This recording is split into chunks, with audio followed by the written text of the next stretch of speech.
A set of intimidating square doors stand before you. Carved in relief are two figures staring down their noses at you, daring you to enter. They're painted gold with a radiating pattern behind them, as if they were carved with the sun blazing behind them. The doors are painted gold, and as you stare, you see some of the paint has chipped off from use. It makes you feel better that such opulence could not remain untouched by the mundane. With renewed confidence, you pull the handle, and at first it is incredibly heavy. But as you pull, the momentum swings it open.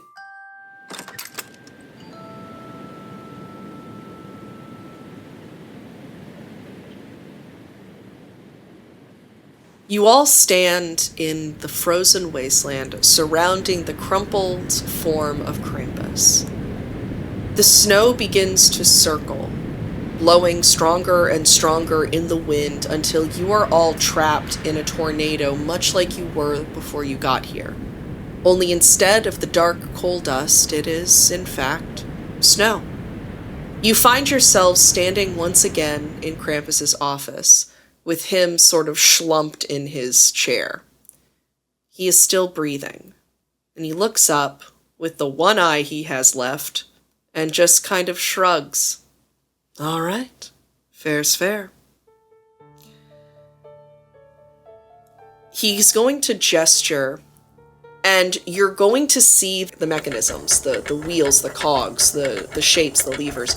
All of it is going to start pulling back, revealing an enormous circular door surrounded by 12 stones, each with the symbols carved in on them alight. The 12 days of Christmas.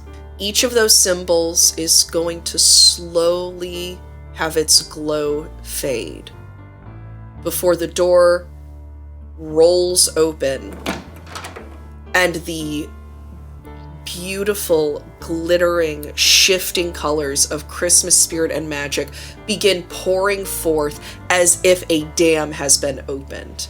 It swirls around all of you and around Krampus, curling around your bodies like a torrent before shooting out of the door and towards the sky. It surrounds the entirety of the city of Cole, lifting the spirits and in some cases the physical forms of the children around them. It shoots out into the sky and into the light, and you can see left behind is this beautiful, enormous aurora in greens and reds and golds. It hangs there, shimmering, with no signs of fading. Krampus sits there, defeated. The trapped Christmas spirit has been released. One way or another, you have succeeded your mission. You have increased the Christmas spirit of the world. It doesn't seem that it was for a lack of its production. It was its theft, its stifling, that robbed it from the world. There is a moment in your hearts that you feel optimistic, hopeful. Without this energy being siphoned away, what could this world be like? What could this world look like with just unadulterated, untouched, unstolen joy? The light slowly fades from around all of you, but you can feel and see a slight glow to all of you where it has touched you. The city of Cole is still dirty and cold and hot in equal measure. Nothing grows, nothing thrives. But for this moment, at this time, it is filled with joy and laughter and peace. You stand in the aftermath of this, catching your breath. Halley steps up to Krampus and asks him, "What about the kids that were older, the ones that disappeared? Where do they go? After they have aged out of being an authority to my realm, I only rule over naughty children. After that, I have no call or authority. As far as I understand, they go home. They have no memory of who they are or where they've been, but they're returned back to their world, ready to strike out on their own. I hope that they carry those lessons with them as they go forward, but I'm not certain that they do. Was my mistake, I believe. Halley just kind of nods and she's processing all of that information. Jack will go stand up and look at Krampus and say, "So, are you going to come to Christmas jail?" You will find that you do not have the authority to keep me there. I am conceding. I will release the children I have taken, and I have, as you've seen, released the spirit. But to remove me will be to throw the spirits of Christmas out of balance. And if I step down, she will step in. We'll stop her too. Between the two of us, I think you would rather have me. I think you're still going to have to come back, though. I mean, you've got to face the music. What's your job, really? Just finding naughty children and making sure they're not naughty? I am the ruler of naughty children. However you seem to take that. I am supposed to be the subject of stories used to scare them into behaving. Maybe we will move past needing something like me, someone like me. But the way that all light has shadow, I must stay here. I believe that there are some circumstances in which children will be sent here, whether I'm here or not. I would rather at least be here to look over them. What do you mean sent here? There are things that even we don't understand or know. I have occasionally come in and to find those here who I have not taken. I believe that it would be better if I stayed. Though, again, he kind of slaps his legs and stands up. All to rights. You have defeated me, and as things are, I am required to follow as you see fit. But I would not put too much stock in my incarceration. Things like me are not easily held, as Jack can attest. He's right. We can't keep him if he doesn't want to stay. Well, if kids are going to be sent here anyway by whatever they're sent by, what if you tried kindness instead of fear? What if you tried to help these kids instead of ruling over them? You intend for the city to turn into a rehabilitation center? Why not? It's never been done. That's not exactly a reason why not. I will consider it. I think we see fit, she's trying to copy his wording. We see fit that you do it. Yeah. I am bound by the rules of the contract created upon my birth. But do you promise? I am unable to go against that contract. Even if I didn't want to, I am promised by right. My oath means nothing comparatively. Halley is going to stamp her hoof and cast Zone of Truth with, but do you promise? I can't promise, but the universe promises for me. She's going to look at Jack Huffy. Is it good enough? You can promise. Not in anything that would be more valuable. Your we word? want your word. My word is meaningless, and I have never assumed it to be otherwise. Jack, you know what kind of rules dictate people like us. Yeah, we know that You are bound here now. You're bound to follow the contract, but we want you to do better. We want you to follow the contract of your own accord. Any more than you cannot turn into a fire spirit, I cannot turn into an entity of kindness. To try and make me promise to go against my nature is unreasonable, and you know that. However, I have lost in a fair duel. By rights, your will becomes mine. Therefore, if that is what I am tasked to do, then that is what I will do. Gum-Drop puts a hand on Jack's shoulder and just leans down and goes, I can stay and watch him. Turn to Gum-Drop. And this, I look at him, I look at Krampus, and I just kind of squeeze my nunchucks together and go, if he steps out of line, I could put him back, you know? Is that what you want, Gum-Drop? I mean, he's not doing a great job, you know? I feel like I could do it better, but... I think you could too. Still down, am I right? Look back to Krampus, and I'll say, if he calls us, I promise we'll be back. I assume you will. Jack, I want you to understand something. I have lost, and with the release of the spirit, there's no doubt that I have. Which means that your sister will be long gone by now. I do not trust her, and neither should you. I do not hold any delusion that what I was trying to do and what she wanted to happen were the same. I was here, she was here because I was powerful, and I do not misunderstand that. But that means that she will find something else to achieve her own ends.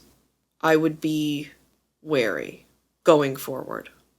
Yeah, she hasn't left my mind. I'll find her. She hasn't left mine either. Gross. Gross. Not like that. Like what? You all should be going. I imagine you've missed the North Pole by now. It's been some time since you left. Come on, Gum-Drop. You want to walk us out? Yeah, all right. I turn back to Krampus and I go, be right back. I assure you, I'm going to be nursing my newly cycloptic situation. I'm not going anywhere. Oh, where that came from? Krampus is going to go find a first aid kit while you guys are leaving. Fucking wet paper towel. On that note, I do think that as they walk out, Cedar is just going to turn and sigh and say, on the 12 days of Sprucemas, the spirit gave to me health for Krampus, apparently. With a bit of the Christmas magic released from the vault, it swirls around him, and you hear from the closed door behind you, damn it, ow! He was just shoving a lump of coal in there as a fake eye. As his eye spontaneously regrows, you can hear, it itches!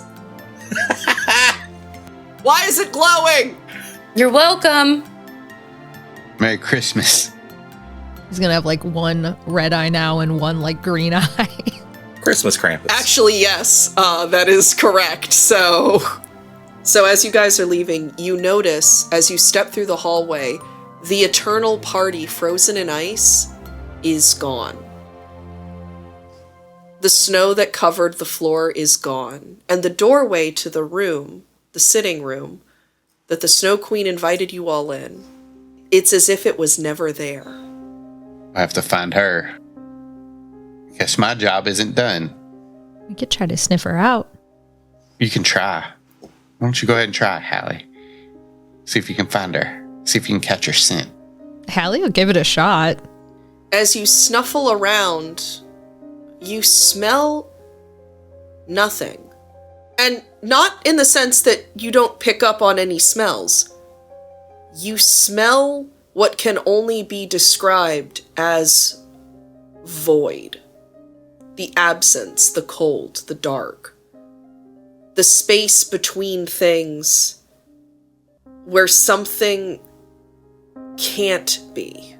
The kind of dark space that if you are a living thing inside of it, you die immediately. You smell the absence of all things in her wake.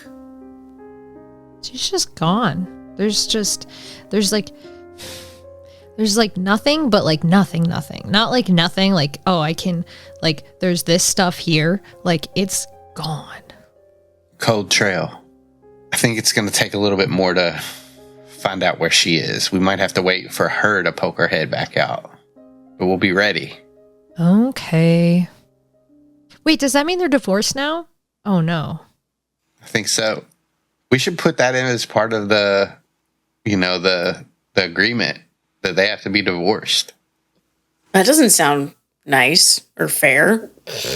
Well, it's not. Is that part of the negotiation, or is that mad because you weren't invited to the wedding? Yeah, it's a little bit of both. Gum-Drop taps his nose. Let's see how the city's doing. Oh, we got to tell Will. Yeah. As you step outside, you see children running around, many of them wearing parts of the automatons that they all ripped apart. Hell yes. As if they were Power Ranger costumes. Yes. Children are running around the town, play fighting and screaming and laughing. There is joy here. But you can see, as things are being put to right, there is a swirl of Christmas magic surrounded by a puff of coal dust, surrounding children at random, and the children glow before disappearing. They're being sent home, where they should be. You see Gerda and Kai locked in a hug as they both glow and disappear together. Many of the children are playing in excitement as they wait for their, I guess you could say, their ride on the Polar Express. Will stands outside of everything. He looks over. I thought this was all you. Bells are chiming, eh? But good times are on their way. Well, it's either here. I don't know what happens after this. I don't know who I am outside of this. That's exciting. Who do you want to be? Who are you going to be? He starts to glow slightly as he turns towards you. Hopefully, anything like you. He disappears in a swirl of coal dust and Christmas magic. The city begins to empty, the cries and laughter and joy quieting as time passes. The silence left behind isn't mournful, it's peaceful. The city of coal may never lie entirely empty, but the city of coal will never house the misery that it once contained. Is there anything you all need to do before you leave? I'll just look at Gum-Drop, say, this is going to be hard. You're going to be away from your dad. Yeah, that'll be alright. I'm sure he'll come visit. I wouldn't expect him to. He's pretty old. But, if he does, I hope you come with. All of you. Yeah, I've kind of got an idea brewing, Gum-Drop, so I might see you pretty soon. Alright, cool. Is there anything you want us to tell him? He thinks for a little bit. If he makes another one, tell him not to change anything. Okay. Oh, and here. And he pulls out the little bottle. It's got one charge of the glitter left. He swirls it around. He goes, I don't know, you might need this. Take it and look at it. Thank you. Oh, are we doing presents? Are we doing presents? Oh, you could. I've only got the one though. Oh, wait, no, I have this. And she'll pull out the present from the cat and give it to Gum-Drop. Oh, I think that was for you though. I don't know. Said we would know when to use it, and now we're doing a present exchange, and I have one that's wrapped, and most of the time I can't wrap them because it's really hard and I have to get somebody else to do it, and then it ruins the surprise, and then so I just have to give it to him. But this one's wrapped. Oh yeah. Tell me about it. No thumbs. It's hard. No thumbs, gang. And he puts up a hand for a high five. And then he realizes you don't have a hand, and he goes, oh yeah, that was insensitive of me. Halley will headbutt his hand. He just taps your antler. That was insensitive of me. I'm sorry. No. I think it worked out. Oh, and then he he just sort of mashes the paper off. He just rips it open. So as you smoosh off the paper in an odd way, You also realize that it's like one of those presents you could just lift the top of the box off. I don't care. I'm definitely ripping through it. As you tear through it, a swirl of light comes from the open box in the shape of a very tiny, tiny person. It seems to nod before turning into a ball of light and then exploding, for lack of a better term, but a quiet, gentle, silent explosion. In its wake is left what appear to be a set of old gramophone-looking devices. They have some kind of speaker at the bottom and an odd sort of trumpety thing coming out of the top. There are 2 buttons on the side and 1 button in the front. They're an odd gold color with designs sort of carved into them of Halley. How many are there? There are 2. There's 2. Oh, one for you, one for me. Are you sure? They're both yours. Oh, no, I really think they're supposed to be yours, but like we could share since there's 2. He probably put 2 in by mistake. That makes sense. Sometimes, it's just hard when you don't have thumbs, and Cat doesn't have thumbs. Yeah. Cats don't have thumbs. Cats don't have thumbs. He gets it. Gum-Drop will reach a hand in and wrap a big old oven mitt around, around one of them. All right.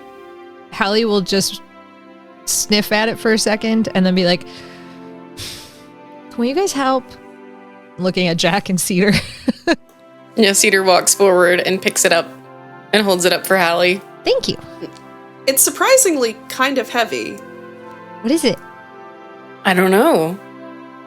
Can I roll to figure out what this thing does, or just start pressing stuff? Or You could press buttons, you could roll, however it is you want to do this. Oh, I'm pressing buttons. If it's there, I'm smacking it. So, as Gum-Drop smooshes the button, you hear a sound. oh, and then Cedar's gonna press the button. Oh, What? what? Oh, man. Oh, man. Hold on. Hold on. And then Gum-Drop in a shadow way over there somewhere. And he goes, Oh, hey. Oh, hey. Cedar's gonna press the button and hold it up for Halley. What do I say? What do we say? What'd you say? What'd you say? Ooh. Ooh. guys, what do we do with this power? We can make Alex say anything we want. I'm overcome with the absolute power corrupts absolutely. And right now I'm like, how can I destroy the world with Alex saying words? It appears that you have discovered the purpose of the devices. So from over there, Gum-Drop is going to start saying, Oh, this is great. This way if anything happens. and then like as he's sinking into the shadow, it comes up, and then he just continues speaking right next to everybody. If anything happens, with Krampus, I could let you guys know. I like the idea that in the meantime, between when he sinks into the shadow and is moving over, you hear like... It's Nightcrawler rules, right? From X-Men. Like, he's going through hell. Yes. The lizards start coming out of the speaker. Of the Oh, wait. He's going through Halloween Town. That's what it is. Okay. So very briefly, you hear just Tim Burton noises in the background, and he comes back up. We go home. Anyway, and then we can... You can talk to your dad. You can talk to your dad all the time. Oh, yeah. All the time. I bet he'll love that. Yeah. He seems like he would love it all the time. Yeah, he's not tired or anything. While they're going back and forth, Jack's gonna like kind of smile but sneak off a little bit. And first I'll catch a snowflake and let Frosty know we took care of it. If you were coming, it's fine. You don't have to. Oh, he's like refueling at the land of gifts ungiven, and he's like, God damn it! I picture Frosty outside of the camper with the two kids inside, and he's like, he's just a Midwestern dad, and he's like, gosh darn it!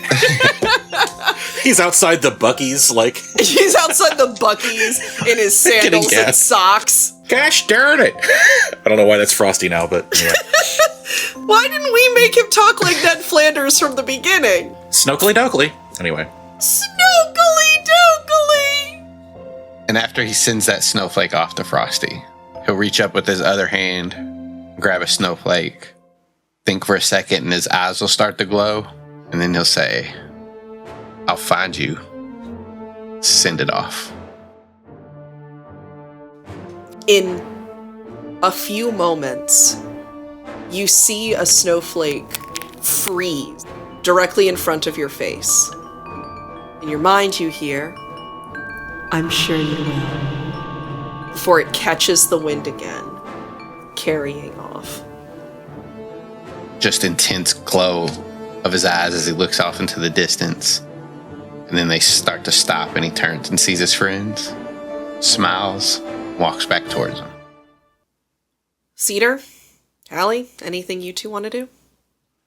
What Halley wants to do is to just go through the town, and she's just sniffing around, tracking. She just wants to make sure that all of the kids got home.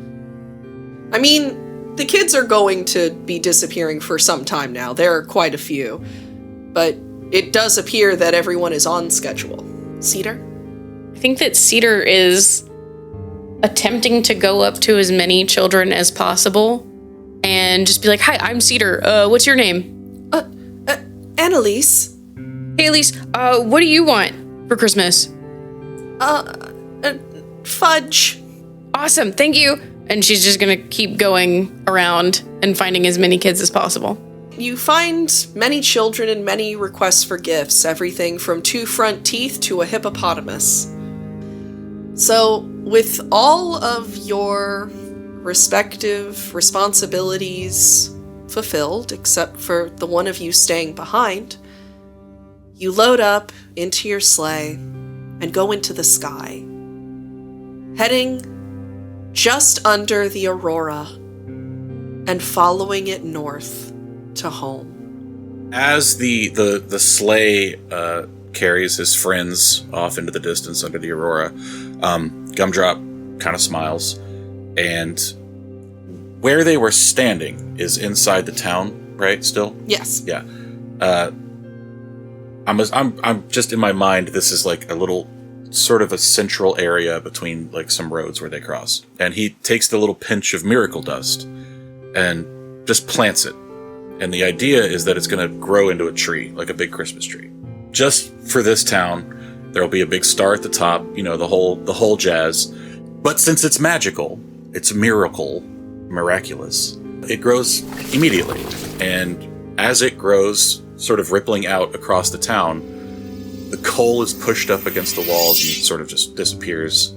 And the streets are cleaned. And it's not wholly transformed, because at the root, this is the city of coal.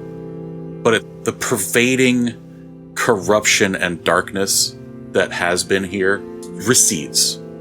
And it's now a little bit nicer. The factory remains, the manor is still there. The factory's redesigned a little to be up to code. There's windows and more than one exit. And the machines inside are automated.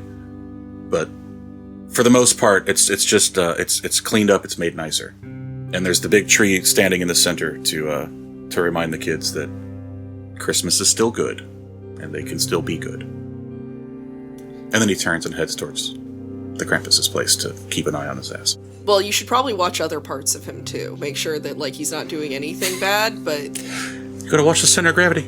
yeah, you gotta focus. Guess who's gonna be married next time?